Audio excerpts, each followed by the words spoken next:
What's up YouTube? Vintage Dollface back with another video for the YouTube channel. Since you guys seemed to really like the starter tier list, I thought it would be fun to do another tier list video. Today we are going to be rating all of the main series games from generations 1 through 9, including remakes. So we're going to take a look at that again. This is all purely based on personal opinion, okay? So don't come for me in the comments. Now, every game on this list I have played at least a little bit of. I will wholeheartedly admit in my shame that a couple of these I did not play all the way through. Don't worry, I'm gonna fix that at some point because I really regret missing out on some of the games. I think that I didn't give them a full chance whenever I was younger. So I am gonna go back and play through the ones that I never finished, just so I can have an accurate opinion on them. So keep in mind, my opinion on some of these games might purely be based off of very minimal experience, and I will be forthcoming with that while rating them. If your opinions are different than mine, that is okay. You're allowed to have your opinion. I'm allowed to have my opinion. So without further ado, let's get started. All right, starting out with Gen 1 with Red and Blue. So I did play a little bit of Red. I mostly played Blue though. Never actually finished it all the way through, but I got pretty far into the game. I was very young whenever I played these, and so I didn't have the attention span that I do now and the determination to see a game all the way through. So that's why I didn't play through the whole thing, but I did play Blue version. I am gonna put it in category, it's like right between these two for me, mostly for nostalgia's sake because the classic games have my heart. Very special place in my heart. I have always loved the classic retro games in any genre of game that I play. With that being said, I think I'm gonna put it a solid B. Solid B, yeah. So Yellow is next, and I really love the addition of Pikachu and all of that. I actually have little pins of the 8-bit Ash, or the trainer Red, I guess it would be, and Pikachu, and they are next to each other. They're like walking like they do in the game. For this one alone, just because I thought it was so cool that, you know, you could have that Pokemon follow you around. Thought it was adorable. So I'm going to put it in A because that was a really cool thing that they added into such an early on game that I think was really they were really onto something with that. So it was like kind of revolutionary, and I'm glad that they carried it on in later games. So we got Silver and Gold. Johto is actually my favorite generation. Generation 2, I love the list of Pokemon that were added in there. They're all really great. That was whenever the Dark type was introduced, as well as the Steel type, and those have kind of those types are attached to some of my favorite Pokemon. So I really liked these. The story in them was pretty good. I really liked the way that they did the rival. So because of all of those things, Silver and Gold are at the very top of my list. I will not lie about that. I played Silver version. I had both. Eventually I had Silver first, and then I ended up getting Gold. And I also had Crystal version, which is the next one on the list. And I believe I played Crystal the most out of all three. Crystal for me is going to go in the A tier, I believe, because I didn't love it as much as these. The original games right here, those to me hold a bigger place in my heart, so I prefer the originals over Crystal. However, I did spend lots of time in Crystal. But yeah, so that's where I'm gonna leave those two at. And then now we're on to Ruby and Sapphire, which for a very long time were my favorite main series Pokemon games. So those are also gonna get very highly rated for me. We're gonna throw those in the A category because I just absolutely Love them. I do think that there are better games now, but yeah, we're gonna leave them in this as solid A. Emerald. So I might get a little hate for this one, but I did not enjoy Emerald as much as I did Sapphire, which is the one that I mostly played from this generation. I know a lot of people really like Emerald, and don't get me wrong, I did enjoy Emerald, but to me, Sapphire was just better. So I am gonna drop, I think I'm gonna drop Emerald. Oh, people are gonna be mad at me. I'm gonna drop Emerald in the C category. Again, don't come for me, please. It's just my personal preference. That's how it is. So on to the next one, we've got the Generation 1 remakes. We got Fire Red and Leaf Green, which were awesome. I really loved that they introduced these remakes. It allowed me personally to go back and play through the whole game in a little bit more of an updated style. And they were so much fun. I really loved that they had green in these remakes instead of just being red and blue. So you actually got the Venusaur cover art, which Bulbasaur is my top favorite starter ever. I love Bulby, and so that was really awesome. I do think I'm going to drop it into category B with the original red and blue, though. It's very close to an A simply because of the green version, but there's definitely better Pokemon games out there. Diamond and Pearl. These games were a lot of fun. I really enjoyed them. These were probably the games where I was getting to the point where I was really understanding Pokemon a lot more, so I was able to actually invest a lot of time and energy and mental energy into it as well, because I had started getting a little older and actually learning how the type matchups worked and all of that good fun stuff. So I became a lot better at Pokemon whenever these Pokemon games came out.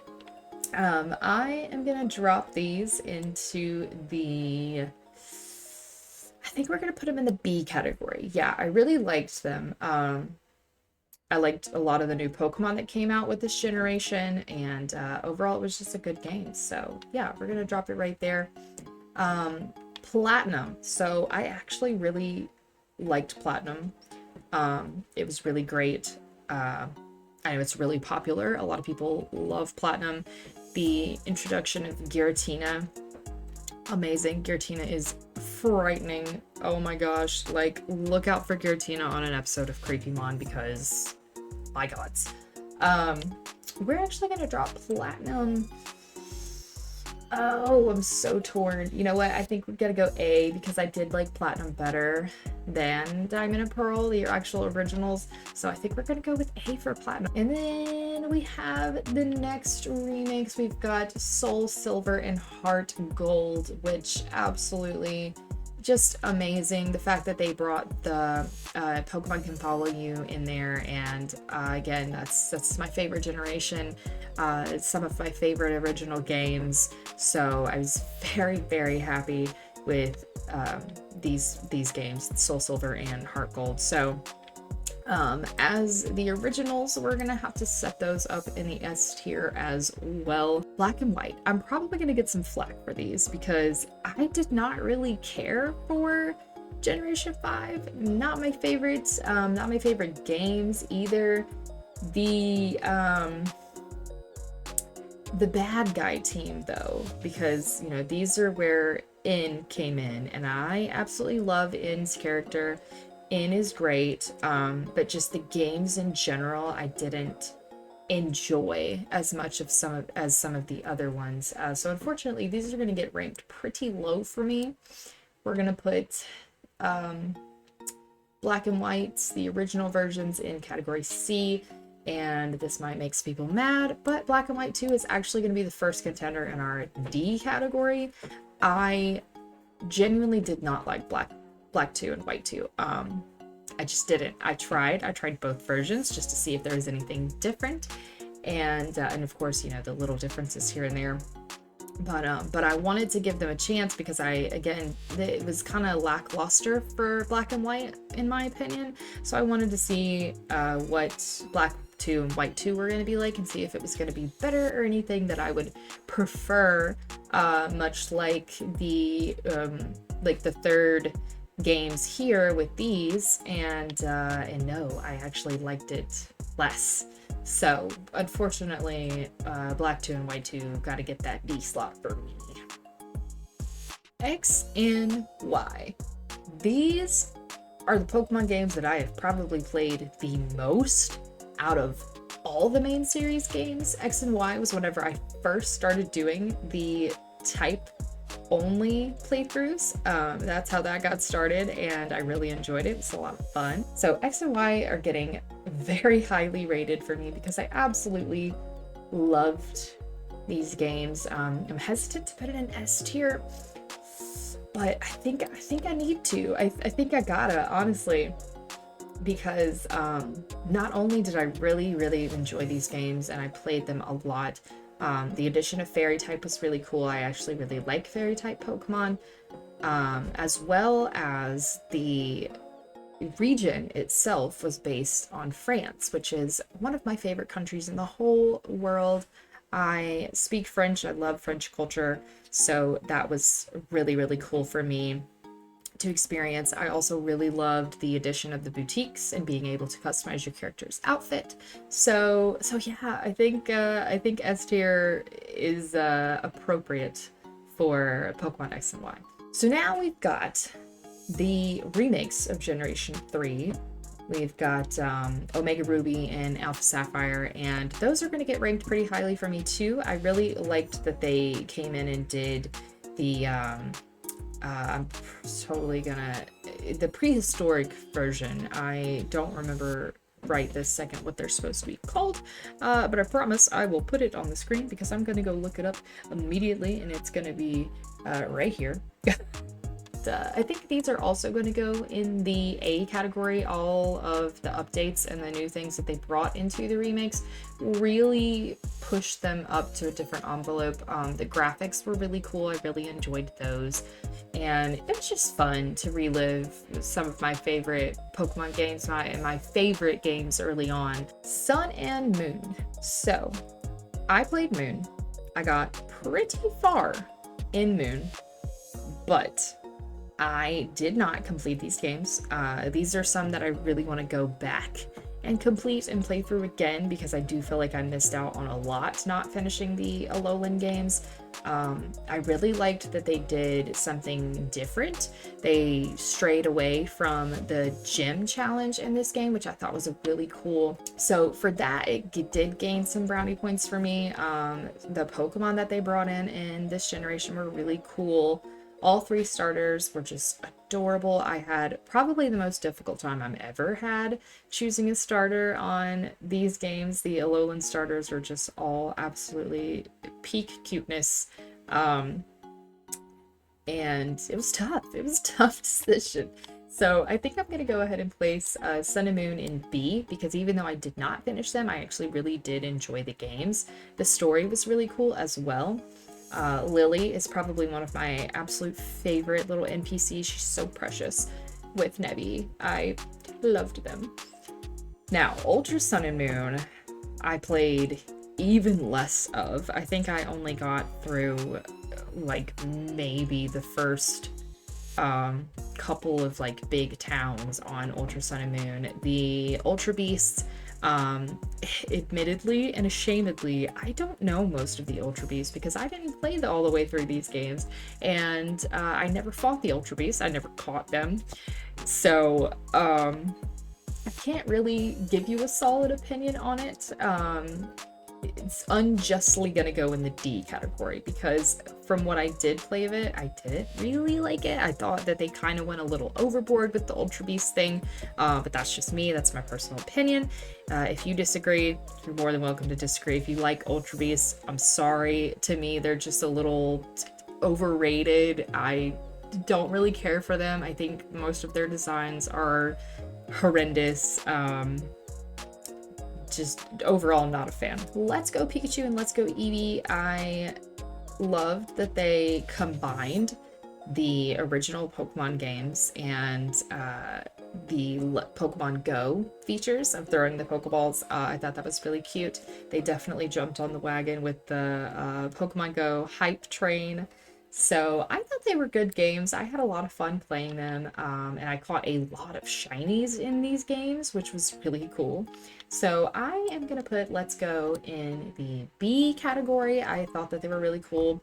Obviously there's a lot less to do in the earlier games, and there's not really a lot that you can add into it without taking away from the originality of the game. So I understand why they didn't add a whole lot of new things into it, but the different mechanics that they put into it with the catching and the combos where you're shiny hunting and trying to catch Pokemon, I thought that was a really great mechanic for shiny hunting, and so I think they're pretty good games overall. Sword and Shield. I have almost played these games as much as I played X and Y because I've done several playthroughs of the Sword and Shield, and I really liked the Galar region. The characters were pretty cool.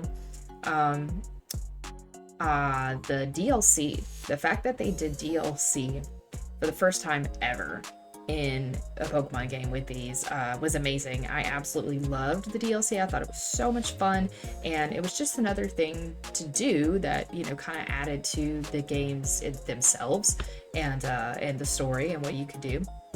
So I thought Sword and Shield were really great games. I think in a couple of ways they could have been better, but I also know, at that time, leaps and bounds from what we had prior.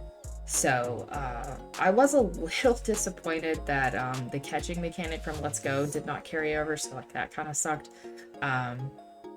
And even though there was some character customization, I feel like there could have been a little more. But maybe that was something they decided to start straying away from as we started to see less and less of it in the newer games as well. So who knows? But for me, they were pretty good games. I think I'm going to put them...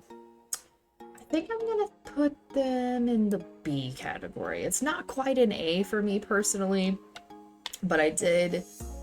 like a lot of the new things that they did with these games. So now we've got, what is it? Shining Pearl and Brilliant Diamond? Yeah, BDSP. Okay. So I sometimes get them confused and say them backwards, so I had to make sure. Now, these were great. I am actually playing Shining Pearl right now. I decided to go through and play it again. My husband has never seen these games or played these games, so he was very interested in watching me play through it, so that's what I'm doing. I do like these games. So the originals right here, the art style was kind of meh, but the battle scenes are really great. I like that about them. Unfortunately, I do feel like the pool of new Pokemon in Generation 4 is a little small for me personally.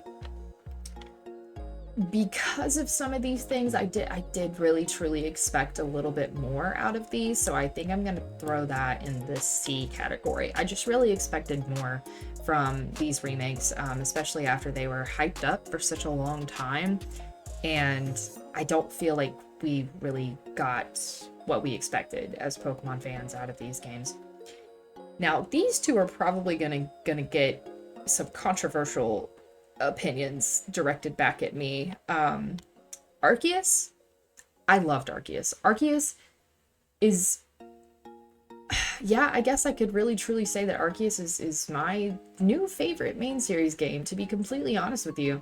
I really loved Legends Arceus. I was actually really sad that there wasn't a lot of replayability with this game because it was amazing. The graphics were beautiful. I know some people were complaining about the graphics, but I thought they were great. The filling out of the Pokedex with the tasks, the research tasks and everything, phenomenal, amazing, loved it. To me, it felt a lot more like an RPG game, and I love RPG games. That's my favorite game genre, and so Legends Arceus 100% goes in my S tier because it was just So great. I genuinely don't understand how people did not like that game. And then that leaves us with Scarlet and Violet, the last and most recent main series games in Pokemon. These games are really great. I am going to throw them in the A category because I think they're really great games. I love the graphics. I love the story and the addition of the additional storylines. I think that was really cool that they gave you more than one path and more than one linear goal like they have in the older games. And I really liked them. I liked the DLC. Honestly, the Kitakami DLC was better in my opinion than the Blueberry Academy. Now I do like in the Blueberry Academy that you can get all the starters and it's challenging. The Blueberry Academy is very challenging with all the double battles and things like that. It just didn't really land with me like I wanted it to. I don't know, maybe the Kiki thing was a little cheesy for me. I don't know, that's just my opinion, but it definitely fits right at home in the A category in my opinion. Thank you so much for watching this video today. I hope you enjoyed it. I hope you like these tier list videos. If you have any other ideas for things that I should rate in a tier list that are Pokemon related, video game related, anime related, whatever have you, comment below. I would love to do some more of these videos. I really like them, honestly. I think they're a lot of fun to go through and kind of reflect on different things and let you guys know a little bit about me and like what I like and personally enjoy. So yeah, let me know if you got any suggestions for more tier list videos. Don't forget to like the video before you go. Subscribe if you are new here. We would love to have you join the Vintage Collection, be a part of the family here on the channel. Come join our online community. We'd love to have you. You can also hit that notification bell if you do enjoy the content so much that you would like to be updated anytime I upload a video, which I do on a weekly basis. So come back, hit the notification bell so you get notified when those videos do come up. I typically try to upload them on Mondays and Fridays. So yeah, just look out for those. I will see you guys on the next video, but until then, bye!